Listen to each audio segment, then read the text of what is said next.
যে চালটা আমরা 50% পাই কেন্দ্রের থেকে, তার জন্য 14,000 কোটি টাকা সাবসিডি এখনো বাকি আছে। 2 বছর ধরে আমরা সাবসিডি পাইনি। 2, কেন্দ্র যেটা দেয় তার সাথে রাজ্যকেও 40% টাকা দিতে হয়। এটা আমাদের জিএসটি ক্রেডিটের একটাই ট্যাক্স, সেখান থেকে আমাদের ভাগ দেয়। কিন্তু একটা জিনিস মনে রাখবেন, যে 8 কোটি পরিসংখ্যাটা বলা হলো, তার মধ্যে প্রায় 40% লোক বাদ যায়। তারা কোনো কালচার পায় না, মানে কেন্দ্রের থেকে কোনো সাবসিডিও পায় না। কারণ নাকি কারো বাড়িতে একটা বাইক থাকলে পাবে না, কারো বাড়িতে একটা স্মার্টফোন থাকলে ফোন থাকলে পাবে না, নানা রকম রেস্ট্রিকশন আছে।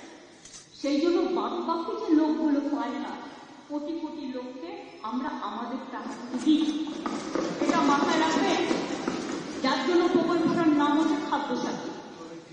আর দেবের সেটা সেকেন্ড কোয়েশ্চেন, যে যারা বহন করে তাদের জন্য কি করা হবে। আমি বলবো এটা মিনিস্ট্রিদের ওপর ছেড়ে দিন, টাকা অ্যাভেলেবেল হবে হয়তো। আগে খাদ্যসাথীতে মানুষকে খাদ্য দেওয়া আমার কাজ, বহন যারা করে তাদের একটা নির্দিষ্ট টাকা দেওয়া হয় এবং তারা পায়। কিন্তু রোজ রোজ যদি কেউ দাবি করে, সেই দাবি মানার জন্য টাকা আছে কিনা, অর্থ বরাদ্দ আছে কিনা, এটা আমাদের এখনো পর্যন্ত ক্যাবিনেটে কোনো আলোচনা হয়নি। কাজে এরকম কোনো প্রস্তাব থাকলে ক্যাবিনেটে আসবে খাদ্য দপ্তর, তখন আমরা কালেক্টিভ ক্যাবিনেট সেখানে ডিসাইড হবে।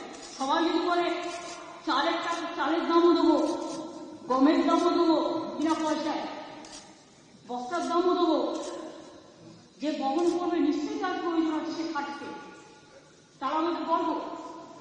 তাদের সময় সময় বাড়ানো হয় না, কথাটা সর্বৈব মিথ্যা হয়। হয়তো ইনফরমেশন নেই, যে উপস্থিত আছে তাকে দিয়ে কেউ লবি করতে পারে, ঠিক থাকে না, করতে পারে না, এরকম অনেক কিছু আমার জানা আছে।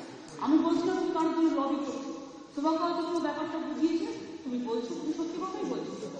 কিন্তু আমার মনে হয় এইসব কেসগুলো একটু সেন্সিটিভলি ভেবে দেখো আমার কোনটা প্রায়োরিটি। ধন্যবাদ মাননীয় মুখ্যমন্ত্রী।